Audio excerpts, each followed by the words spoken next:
Acompanhe agora mais um tema doutrinário do Evangelho de Jesus. Boa noite, sejam bem-vindos. Nós estamos iniciando o capítulo 3º do Evangelho segundo o Espiritismo. E a gente lembra daquela citação que está no Eclesiastes. Há tempo para tudo. Há tempo para nascer, há tempo para morrer, há tempo para plantar e há tempo para colher. O Eclesiastes é um dos livros da Bíblia, dos textos sagrados. E Jesus vem nos dando esta mesma orientação, quando ele fala: não turbeis o vosso coração, crede em Deus, crede também em mim. Jesus é o governador espiritual do planeta Terra. Segundo a questão 625 do Livro dos Espíritos, quando Kardec pergunta aos imortais qual o espírito mais perfeito que havia palmilhado o planeta Terra, eles responderam: Jesus, nosso guia e modelo. Portanto, Jesus presidiu a formação do planeta Terra. Aquela coorte, aquela reunião de espíritos puros que se reuniram para a deliberação da formação do planeta. Jesus, na formação do planeta, já era um espírito puro, governador espiritual do nosso planeta. O Espírito Emmanuel, no livro A Caminho da Luz, ele fala que esses espíritos, essa reunião de espíritos puros, que se chama coorte, essa coorte de espíritos se reuniram por 2 vezes. A primeira vez para a formação do planeta, para a deliberação da formação do planeta. E a segunda vez para o advento, para a vinda de Jesus à Terra. Então, a vinda de Jesus à Terra é algo de extrema importância para toda a humanidade. Imaginemos o mundo sem a orientação de Jesus, porque com a orientação dele nós já temos tanta dificuldade, imaginemos sem ela. E a gente vai passando quase que batido aí nessa orientação de Jesus, achando que é uma coisa normal, uma coisa corriqueira, e não é, porque antes de Jesus, com Moisés, a primeira revelação, Moisés não tratou das coisas da vida futura. Nós não vamos ver em nenhum texto do Velho Testamento, os 5 primeiros livros do Velho Testamento que são atribuídos a Moisés, nós não vamos ver em nenhum desses livros a informação da vida futura. Por isso é que, em muitos momentos ali do Velho Testamento, eles vão contar a idade das pessoas. E naqueles textos a gente sabe que a pessoa que mais viveu, ou a vida mais longeva, foi exatamente aquele Matusalém, que viveu na contagem daquela época, evidentemente que não era um dia de 24 horas, ele viveu mais de 900 anos. Matusalém viveu mais de 900 anos e está ali nos textos sagrados no Velho Testamento, porque a vida se extinguia com a morte, na orientação trazida ali na primeira revelação. Então, Jesus vem nos falando de uma vida futura, e que essa vida futura ela tinha uma correspondência com a vida atual. E a nossa vida atual tem uma correspondência com as nossas vidas anteriores. Portanto, nós somos herdeiros de nós mesmos nos aspectos da espiritualidade, nos aspectos da evolução espiritual. E Jesus fala de muitas moradas na casa do Pai. A obra de André Luiz vai desdobrar isso com muita beleza, com muita precisão, quando André Luiz vai nos falar sobre as colônias espirituais. A dona Ivone do Amaral também vai trazer informações pela psicografia dela, sobretudo um livro que se chama Memórias de um Suicida, de outros mundos, de outras colônias espirituais, que, sobretudo, as que abrigaram aqueles suicidas que estão sendo relatados neste livro que se chama Memórias de um Suicida. E a doutrina espírita está nos dando as orientações de mundos mais atrasados, piores do que a Terra, mundos ainda primitivos, mundos mais evoluídos e mundos iguais à Terra. Se nós fizermos uma análise, uma comparação, é muito fácil da gente entender essas diferenciações de mundos. Porque quando as pessoas viajam, por exemplo, para países de primeiro mundo, quando as pessoas vão para a Áustria, quando as pessoas vão para o Canadá ou para os Estados Unidos, elas chegam dizendo assim, nossa, mas lá tudo funciona, tudo é organizado, as pessoas respeitam as leis, não existe dificuldade no trânsito, porque todos respeitam o trânsito, não existe dificuldade de locomoção, porque as calçadas são corretas, de uma maneira correta. Então, quer dizer, aquelas pessoas que viajam pelos países de primeiro mundo chegam contando essas novidades para nós, que estamos em um país ainda em fase de maior necessidade evolutiva no aspecto material mesmo. E aí a gente chega aqui e vê o trânsito com dificuldade, a violência com muita dificuldade, as ruas, todas as calçadas, o lixo, enfim, a gente sabe das dificuldades que existem nos países menos evoluídos. E nós ainda não estamos numa situação de país... existem países mais atrasados do que os países da América Latina, do Hemisfério Sul. Se nós pegarmos, por exemplo, a África, nós vamos ver em aspectos materiais muito mais atrasado do que as Américas, a América Latina, a América Espanhola. Então, a gente tem aqui na Terra mesmo, a gente observa essa diferenciação de mundos. E no plano espiritual, com muito mais vigor, com muito mais precisão, os mundos são diferenciados. As pessoas, todos nós, vamos desencarnar e vamos retornar à pátria espiritual. E os mundos que iremos encontrar na pátria espiritual, eles têm uma correspondência com as nossas ações aqui na Terra. Daí a necessidade da gente observar a orientação trazida pelo Evangelho. Kardec está restabelecendo, reestruturando o Evangelho na sua singeleza e na sua simplicidade. Então, a obra da codificação espírita é o Evangelho, aquele Evangelho que foi trazido por Jesus, que legou esse Evangelho pelos 12 apóstolos, depois pelos 72 discípulos e depois pelos 500 da Galileia. Então, em todos os períodos, em todas as épocas, Jesus deixou pessoas que poderiam trazer a sua mensagem, a sua orientação. E agora não é diferente. Nós costumamos ver na mídia, na literatura, que a Terra está numa fase de transição, a transição planetária, que tantas e tantas pessoas falam sobre ela, e muitos ficam muito entusiasmados, querendo saber como é que será essa transição planetária. E nós podemos dizer que essa transição planetária, ela começou lá na formação do planeta.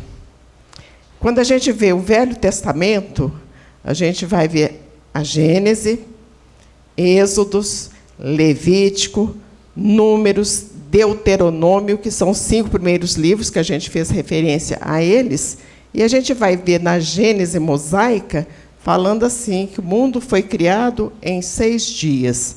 Evidentemente que não são 6 dias de 24 horas, mas são 6 períodos da humanidade que a Terra foi formando até ela se condensar e ficar nas condições de habitação humana. Mas vamos ver também pela história universal, vamos ver que existe o período da pedra lascada, o período da pedra polida, a Era do Bronze, a Idade Antiga, a Idade Média, a Idade Moderna e a Idade Contemporânea, que é esta que estamos vivendo. Cada uma dessas fases da humanidade houve um fato que fez com que a história registrasse uma modificação. Os historiadores, os estudiosos, registraram as modificações próprias da história. Então, todas as épocas, nós estamos em transição. E agora, com mais vigor, estamos realmente num período em que a espiritualidade diz que está sendo separado o joio do trigo. O tempo da espiritualidade não é o tempo nosso. O tempo da espiritualidade, 100 anos, 200 anos, 500 anos, é coisa pequena face à grandeza do universo e à proposta de Deus trazida por Jesus para todas as suas criaturas, porque a proposta é a evolução. Por isso que está escrito no túmulo de Kardec, lá no Père Lachaise, em Paris, uma frase assim: nascer, morrer, renascer às vezes, evoluir sempre. Esta é a lei. A lei é a lei da evolução. Portanto, ninguém foi criado para sofrer. Se existe sofrimento nas nossas vidas, se existe solidão, enfermidade, pobreza, morte, é porque nós estamos numa fase da evolução espiritual que é necessário que todas essas situações ocorram, que tudo isso aconteça. Mas nós já podemos, todos nós, já estarmos vivendo a era do Espírito. Quer dizer, muitos sofrimentos, muitas dificuldades, e aí vem o não turbeis o vosso coração, é porque nós fazemos muitas vezes a tempestade no copo d'água mesmo. Coisas pequenas e que a gente mensura de uma tal forma que torna-se um problema grave, um problema seríssimo e, às vezes, de difícil solução. E isso vai acontecer onde? Vai acontecer conosco mesmo. É aquela pessoa que o cabelo está caindo, e aí ela fica desesperada, porque o cabelo está caindo, e quanto mais desesperada ela ficar, mais depressa ela vai cair. Não sou médica, não, mas, pela lógica, é assim que as coisas vão funcionar. Então, ela teria que ter um tratamento com serenidade para resolver essa questão do cabelo. Da mesma maneira, aquele que está com uma obesidade. Aí ele fica desesperado, e quanto mais desesperado ele fica, mais ele come, e aí piora a situação dele. Então, também tem que parar, pensar, analisar e ver o que eu vou fazer da minha vida, como é que eu vou resolver esse problema. Por isso é que o evangelista Lucas diz assim no Evangelho: dá conta da tua administração, quer dizer, dá conta da tua vida, da nossa vida. Porque se cada um der conta da sua vida, fica fácil, né? Mas aí a gente empurra o nosso problema para o outro, aí o outro já tem o dele, aí ele soma com mais outro, daí porque ele não dá conta de resolver nem o dele e nem das demais pessoas. Então, dá conta da tua administração, é a orientação trazida pelo evangelista Lucas, palavras de Jesus, quando ele fala sobre o administrador infiel, que é uma das parábolas de Jesus. E aí nós temos também as dificuldades relacionadas com as pessoas que nos são próximas. E a doutrina espírita é excepcional quando ela nos diz que nós temos perto de nós, no nosso círculo familiar, as pessoas que nos são próprias para o nosso processo de evolução espiritual. Então, aquele filho complicado, aquele irmão difícil, aquela pessoa cego que tem na nossa casa, vamos pedir a misericórdia para que a gente tenha uma outra visão sobre aquela pessoa, porque isso se traduz em maturidade espiritual. Está rodando aí na internet hoje uma mensagem falando sobre a maturidade espiritual. E a maturidade espiritual é exatamente isso, aceitar as pessoas como elas são.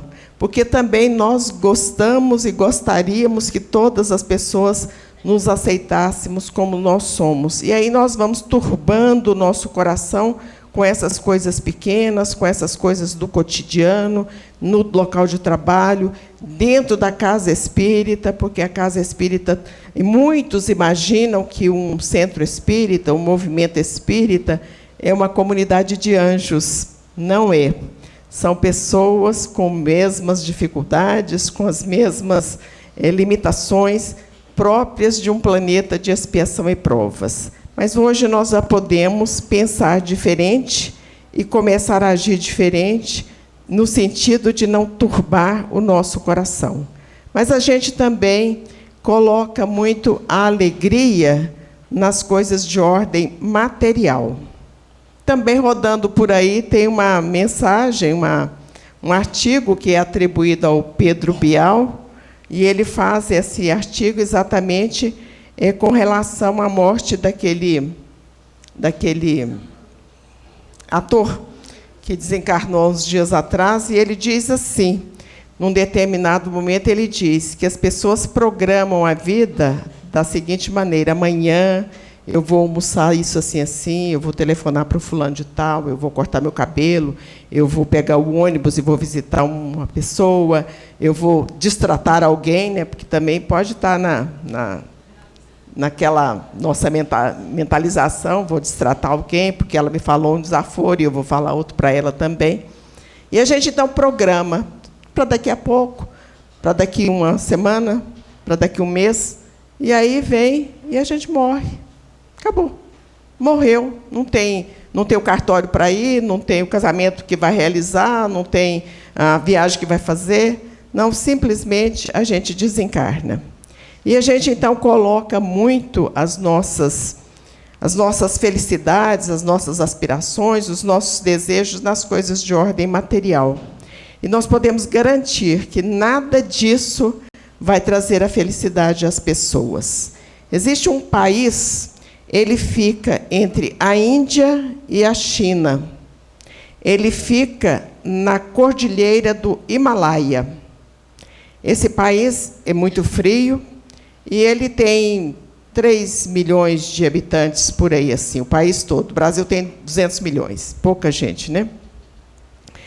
Essas pessoas desse país, esse país chama-se Butão, é considerado pelas Nações Unidas as pessoas mais felizes do mundo. Então, fizeram uma enquete para descobrir quais os países mais violentos. Goiânia saiu bastante na frente com relação à violência, e esse país é considerado o país mais feliz do mundo. Aí a gente já imagina, né? Mercedes na porta, casas maravilhosas, né? Muitos criados para abrir as portas, fechar a porta, banar as pessoas. Não. O país lá, as pessoas são pobres. O país todo, as pessoas têm pouca condição econômica e financeira. No entanto, não tem analfabeto. Então, quer dizer, está todo mundo no mesmo nível, todo mundo estudado, todo mundo preparado. E tem mais. Não tem pessoas com necessidade de alimentação. Ninguém passa fome, todos se alimentam, porque eles têm agricultura e, num determinado dia da semana, eles descem daquelas montanhas e vão fazer a feira, e ali eles fazem as trocas dos alimentos. E tem feijão, lá certamente que não usa isso, né? Mas na exemplificação, ou tem arroz, eles trocam os alimentos. E lá também não tem violência, ninguém mata ninguém. Esse é o país mais feliz do mundo. A religião deles é o budismo, que é uma religião muito bonita, porque traz muita serenidade e harmonia às pessoas. Então, não há necessidade das pessoas imaginarem que, para ser feliz, elas precisam de ter uma conta bancária recheada, porque a gente está vendo aí que esse negócio só dá complicação. Muito dinheiro só dá complicação. Então, é melhor a gente ter uma vida mais modesta, mas colocar em prática as orientações, os ensinamentos trazidos pelo Evangelho de Jesus. E, na noite de hoje, ele está falando exatamente: não turbeis o vosso coração. Quando ele fala não turbeis o vosso coração, ele não está querendo nos conclamando para que sejamos pessoas indiferentes, omissas, irresponsáveis. Não, ele não está dizendo isso, porque nós estamos na luta para o processo da evolução espiritual. Mas, a exemplo de outras tantas citações que ele trouxe, não darmos mais valor às coisas de ordem material em detrimento das coisas de ordem espiritual. Então, há necessidade dos compromissos serem honrados? Há necessidade, sim. Somos pessoas, cidadãos, cumpridores dos nossos deveres civis, dos nossos deveres constitucionais, enfim, de toda uma legislação que rege uma cidade, um estado, um país e a humanidade também. Então, temos as obrigações legais. com relação à legislação. Temos os nossos deveres familiares, os nossos deveres sociais, mas a nossa individualidade é que deve ser preservada. E essa individualidade é que a gente tem que preservar para trazer paz ao nosso coração. Então, muitas coisas que a gente vê, que a gente observa, que muitas respostas mal dadas, afrontas que nos foram feitas, é melhor que a gente entenda que tudo isso, a maldade, a má ação, vai ficar sempre com aquele que faz. E aí a gente esquece isso e nos envolvemos conosco mesmo. Isso nos faz lembrar uma história de um senhor que vivia enclausurado, porque ele estava já decepcionado com o mundo, esquecendo que é no convívio social que nós vamos firmar as nossas experiências e vamos crescer, por isso é que todo mundo vive em comunidade. E ele, então, se enclausurou, e o quarto cômodo, a torre que ele projetou para si, ela era toda de espelhos. E ele, então, ficava se vendo. E quanto mais ele se via, mais ele ficava deprimido e triste, porque ele imaginava que apareceu mais uma ruga, caiu mais um fio de cabelo, o dente ficou mais amarelo, enfim, aquelas coisas próprias da vida das pessoas. E ele foi ficando cada vez mais entristecido, enclausurado naquela torre de espelhos. E, num determinado momento, pela misericórdia divina, um daqueles espelhos caiu e quebrou. E ele viu que havia algo do lado de fora. Começou a observar o que passava do lado de fora. Daí a pouco, caiu a outra parte do espelho, e assim sucessivamente, os 4 lados do espelho foram caindo. E quando todas as partes caíram, ele começou a observar as pessoas, os transeuntes, e viu que tinha gente de todo tipo passando ali na rua.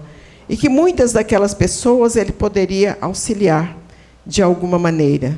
Ou ajudando a atravessar a rua, ou dando alguma coisa de ordem material, ou dando um abraço, ou dando um sorriso, enfim. Ele percebeu que ele poderia ser útil. E do momento que ele percebeu que ele poderia ser útil, todas aquelas turbações do seu coração desapareceram.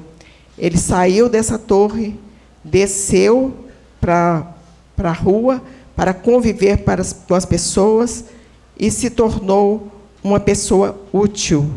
Porque Kardec fala que não basta não fazer o mal, é necessário fazer o bem. E o bem a gente pode fazer para conosco mesmo, sendo mais alegres, mais otimistas, mais sábios, não turbando o coração. Podemos ser úteis em família, podemos ser úteis em sociedade, mas nós podemos ser úteis, sim, à casa espírita que estamos agregados a ela. O Chico dizia que é muito fácil a gente entrar para a casa espírita. O difícil é a casa espírita entrar na nossa vida. Porque a doutrina espírita, e a gente sempre diz que é a melhor bênção que pode acontecer na vida de uma pessoa. Tanto que o Marcel Souto, aquele biógrafo do Chico, quando pergunta a ele, ao Chico, por que ele se aprontava para ir para o centro espírita, e o Chico era aquela roupinha mais barata, mas estava sempre cheiroso, sempre limpinho, sempre passadinho. E ele respondeu ao Marcel assim: porque a maior alegria da minha vida é a doutrina espírita. É ir para o centro espírita. E ele conclui dizendo assim: você não gostaria que eu fosse para o centro espírita, que eu amo tanto, parecendo uma ruína humana. Então, o Chico tem essa informação da importância da casa espírita em todas as condições que ele pôde divulgar o espiritismo, em todas as maneiras que ele pôde falar sobre o espiritismo, mas essa retrata muito bem a maneira que ele entendia a doutrina espírita. É a maior alegria das nossas vidas. Mas ser espírita, ao mesmo tempo que é muito bom, requer também um certo cuidado, porque ao espírita se exige muito a vigilância. Ao espírita se exige muito a disciplina. Ao espírita se exige muito o comprometimento com a própria doutrina espírita. Então, a doutrina espírita não é uma doutrina do si. Se der, se puder, eu vou. Não, eu vou. Aconteça o que acontecer, chova canivete, pregos, ou não chova nada, ou faça o calor que está fazendo agora, eu vou para o centro espírita. Ah, mas tem um aniversário. Não, mas o ano que vem também a gente imagina que terá, né? Mas a gente também pode comemorar o aniversário antes ou depois. Oh, mas tem a novela. Não, a novela, primeiramente, nem deveria assistir, né? Mas já que assiste, também pode gravar e assistir depois, perguntar a alguém como é que foi. Então, quer dizer, tem muitas maneiras da gente conciliar doutrina espírita com a nossa vida particular, com a nossa vida social, com a nossa vida profissional e com a nossa vida familiar. Porque quando a gente assume o compromisso, esse compromisso é sagrado. Por isso que Jesus diz, antes não conhecesse, né? Frases de Jesus. Num determinado momento que ele fala sobre o Evangelho, ele diz, porque aqueles que não conhecem, não conhecem. Mas aqueles que já conheceram, já foram batizados pelas bênçãos do conhecimento da doutrina espírita, a essas pessoas elas requerem mais cuidado com o trato com a doutrina espírita. Mas muitos vão dizer assim, nossa, mas eu realmente não tenho condições de ir, moro longe, perigoso, estou doente, então, uma série de coisas. A gente pode, mesmo sem comparecer à casa espírita, a gente pode continuar sendo espírita, pela nossa postura. Porque Kardec diz, conhece-se o espírita pela sua transformação moral. Não falou que era anjo, né? Ainda bem. Conhece-se o espírita pela sua transformação moral e pelos meios que ele emprega para dominar as suas más inclinações. Esta é a conceituação que Kardec dá sobre o que é ser espírita. Quem é espírita? Pela transformação moral e pelo meio que emprega para dominar as suas más inclinações. Então, mesmo dentro da nossa casa, em qualquer lugar que estivermos, a doutrina espírita deverá estar sempre com a bandeira desfraldada para nos dar o norte, aquele norte que é trazido por Ismael, o anjo protetor do Brasil, e que é também o lema da Federação Espírita Brasileira, Deus, Cristo e caridade. Este é o lema de Ismael, o anjo protetor do Brasil, e é o lema da Federação Espírita Brasileira. Deus, Cristo e caridade. E quando a gente ouve falar em caridade, a gente já vai imaginar logo na sopa. A gente vai imaginar logo na cesta básica. Isso é muito bom também para aquele que distribui e para aquele que faz. Porque a caridade, na informação trazida por Kardec, é muito mais profunda do que isso. É aquela benevolência para com todos, a indulgência para com as imperfeições alheias, o perdão das ofensas. Então, quando a gente consegue realizar o trabalho do perdão, do auto-perdão, realmente nós estamos caminhando para a luz e o mundo de regeneração já habita dentro de nós. Que Jesus nos abençoe e muita paz.